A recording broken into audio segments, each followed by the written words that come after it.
Saya mau bicara tentang fenomena Kang Deddy Mulyadi, Gubernur Jawa Barat yang belakangan memang fenomenal.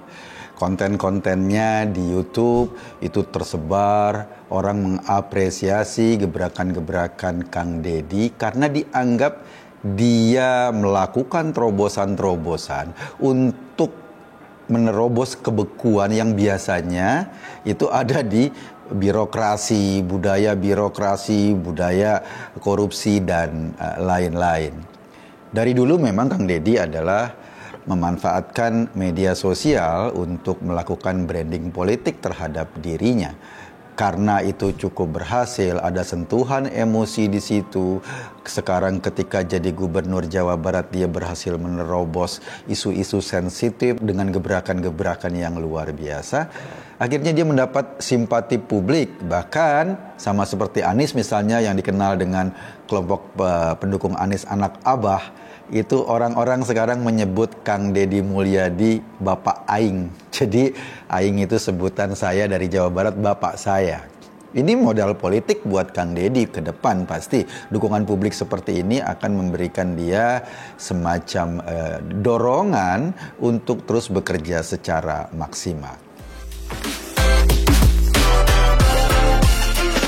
Kemarin saya ngomong di TV One dan sedikit memberikan perspektif berbeda tentang fenomena ini. Pertanyaan pertama misalnya, apa yang membuat masyarakat kemudian gandrung atau memberikan dukungan penuh kepada Kang Deddy Mulyadi? Sebetulnya menurut saya ada fenomena masyarakat ini kecewa dengan birokrasi, kecewa dengan lambannya penanganan kasus oleh pemerintah, kecewa dengan unsur-unsur pemerintahan yang selama ini abai. Jadi karena kekecewaan itu, maka kemudian ketika ada satu tokoh yang bergerak seolah-olah melakukan gebrakan-gebrakan di luar kebiasaan selama ini, langsung dapat tepuk tangan dari masyarakat. Itu yang sekarang terjadi. Ketika masyarakat kecewa dengan pemerintah yang tidak responsif, sistem birokrasi yang seringkali abai, aparat keamanan yang seringkali mengabaikan laporan publik, lalu ada Kang Deddy muncul, dia menjadi meteor baru dalam dunia media sosial. Dukungannya seolah-olah full. Tapi kritik saya kepada Kang Deddy bukan soal konten media sosialnya. Kita terhibur, kita senang, kita mengapresiasi. Karena Kang Deddy bukan cuma seorang konten kreator, dia juga seorang gubernur, maka semestinya semua gebrakan-gebrakan itu, semua tepuk tangan dari kegiatan Kang Deddy yang menerobos langsung ke jantung masalah tidak harus berhenti sampai konten saja. Dia harus diturunkan menjadi langkah-langkah kebijakan yang lebih strategis. Karena ketika dia sebagai Gubernur Jabar berbeda dengan Kang Deddy sebagai pribadi. Dia bisa memberikan sumbangan kepada masyarakat miskin sebagai pribadi. Dia bisa menolong masyarakat miskin dengan uang pribadinya. Tetapi ketika dia sudah jadi gubernur, harus ada kebijakan besar di Jawa Barat, kebijakan umum bagaimana langkah-langkah strategisnya untuk mengurangi kemiskinan di Jawa Barat. Misalnya, ketika dia melakukan penataan atau membongkar sebuah bangunan di puncak, yang katanya nggak ada IMB-nya, atau melanggar kawasan konservasi, atau bisa menyebabkan banjir, itu nggak cukup cuma sekedar membongkar satu bangunan. Karena kita tahu, kalau puncak ini sebagai daerah penyangga resapan air, berarti kan banjir yang kemarin terjadi di Bogor, banjir yang kemudian masuk ke Jakarta, karena secara umum kawasan itu sudah banyak salah tata kelola. Saat Kang Deddy melakukan pembongkaran itu dengan logika bahwa ini melanggar tata ruang atau melanggar administrasi tata ruang dan lain-lain, dan bangunan ini bisa menyebabkan banjir, pasti ada bangunan-bangunan lain di puncak yang juga sama posisinya. Nah, apakah setelah video tersebut akan ada kebijakan umum untuk melakukan penataan total di kawasan puncak? Itu yang saya maksud ketika dia melakukan gebrakan harus diikuti dengan kerja-kerja yang konsisten sehingga gebrakannya itu tidak berhenti pada pencitraan, harus konsisten.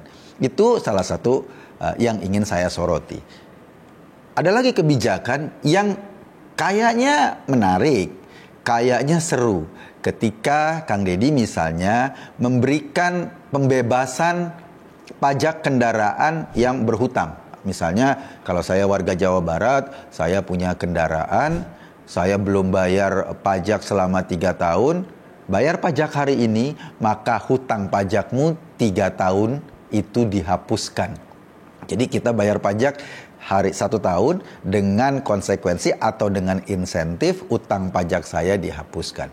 Ini menarik bagi sebagian orang yang barangkali mobilnya atau motornya tidak bayar pajak pada tahun-tahun lalu. Ada pemutihan. Dari satu sisi menarik. Siapa yang diuntungkan? Yang diuntungkan adalah masyarakat yang selama ini mungkin malas membayar pajak kendaraan dan sekarang ada proses pemutihan. Kalau insentif diberikan kepada orang yang malas bayar pajak, yang menunggak-nunggak pajak, pertanyaan besarnya, insentif apa yang diberikan oleh pemerintah Jawa Barat kepada masyarakat Jawa Barat yang tertib bayar pajak? Itu kan pertanyaan. Yang kedua adalah ketika dibebaskan pajak kendaraan itu, kan tidak ada klasifikasi kendaraan. Apakah termasuk kendaraan mewah? Apakah cuma misalnya kendaraan roda 2? Tapi kalau secara umum ini diberlakukan, kan akan terlihat tidak fair. Misalnya mobil-mobil Alphard yang nunggak pajak 3 tahun, lalu mendapat pembebasan pajak. Motor-motor gede yang nunggak pajak 4 tahun, lalu mendapat pembebasan pajak. Sementara ada orang yang secara mental tertib bayar pajak, dia cuma pakai Mio. Ini dibebasin dengan mobil-mobil mewah. Tetapi orang yang bayar pajak cuma motor Mio malah nggak dapat insentif apa-apa. Ini juga pertanyaan yang penting. Kenapa? Karena ada potensi pendapatan Jawa Barat 30 triliun yang kemudian dihilangkan dengan proses pemutihan pajak itu. Apakah ini menguntungkan atau merugikan masyarakat? Ini bisa jadi debatable. Menguntungkan bagi orang yang selama ini mengabaikan bayar pajak kendaraannya, merugikan pada masyarakat secara keseluruhan karena potensi 30 triliun pendapatan Jawa Barat itu pada akhirnya membatasi ruang fiskal pemerintahan Jawa Barat untuk melaksanakan program-program yang memberikan kesejahteraan kepada masyarakat. Itu yang ingin saya soroti. Secara garis umum, gebrakan-gebrakan yang dilakukan Kang Deddy ini memang memberikan kita semacam stimulus kegembiraan. Kalau ada seorang pemimpin yang berani mengekspos tindakan-tindakan ekstrimnya atau tindakan-tindakan yang kerasnya untuk bahkan menghukum bawahannya, menghukum birokrasinya sendiri. Itu sangat menarik karena kita butuh pemimpin seperti ini. Tetapi sekali lagi tidak bisa stop atau berhenti sampai di sini. Kalau berhenti sampai cuma sekedar jadi konten, itu yang saya bilang, kita juga punya Baim Wong. Jadi akhirnya nilai Kang Deddy sebagai gubernur Jawa Barat setara dengan nilai Baim Wong sebagai konten kreator. Tapi saya amat yakin Kang Deddy lebih dari itu. Karena itu kita tunggu kebijakan-kebijakan yang lebih komprehensif. Keputusan atau pengambilan kebijakan publik yang lebih tertata, yang lebih akademis, yang lebih merangkum semua kepentingan masyarakat Jawa Barat. Itu yang ditunggu oleh masyarakat secara umum. Terlebih misalnya tadi ada potensi pajak 30 triliun, di sisi lain pemerintah pusat kemarin kekurangan atau pendapatan pemerintah pusat dari pajak itu kurang jauh. Kita tekor sampai ratusan triliun juga. Jadi di sini ada pembebasan pajak yang menghilangkan potensi pendapatan 30 triliun di pemerintahan pusat, malah sebaliknya. Pertanyaan kembali ke soal pajak tadi, apakah orang-orang yang hari ini pajaknya diputihkan atau pajaknya diberikan insentif untuk tidak dibayarkan dan sekarang bayar pajak, apakah tahun depan mereka akan tertib bayar pajak? Belum tentu. Karena ini barangkali sudah jadi habit, sudah jadi kebiasaan. Kalau pola ini terus diteruskan, nanti pada tahun ketiga Kang Deddy menjabat, tahun keempat Kang Deddy menjabat, atau tahun kelima menjelang pemilihan gubernur periode kedua, orang berharap ada kebijakan itu lagi. Ketika orang berharap ada kebijakan itu lagi, resikonya apa? Resikonya orang-orang yang tertib bayar pajak, yang itu menjadi pemasukan pemerintah untuk melakukan pembangunan di Jawa Barat, akhirnya kan jadi males. Akhirnya kan jadi menahan diri untuk bayar pajak. Resikonya terjadi penurunan pendapatan pajak di Jawa Barat. Resikonya lagi dengan uang yang terbatas, terjadi pembatasan juga program-program kesejahteraan masyarakat. Dan resikonya ya masyarakat umum yang kena. Kenapa? Karena kan di Jawa Barat selain ada orang yang punya kendaraan, punya motor, punya mobil, ada kelompok masyarakat yang masih tergolong ada dalam suasana kemiskinan ekstrim. Ini yang penting juga untuk difikirkan oleh seorang gubernur. Yang paling saya apresiasi buat Kang Deddy adalah keberaniannya menerobos isu-isu sensitif di Jawa Barat. Salah satunya apa? Salah satunya misalnya dengan style dia mengedepankan budaya Sunda sebagai basis moral masyarakat Jawa Barat, dan dia adalah langsung sebagai pelakunya. Seringkali dalam perdebatan kita di masyarakat, hal-hal yang sifatnya kebudayaan, hal-hal yang sifatnya nilai-nilai dari leluhur itu ditabrak-tabrakan dengan isu agama. Nah, kita tahu dong, masyarakat Jawa Barat itu masyarakat yang sangat sensitif biasanya dengan isu agama.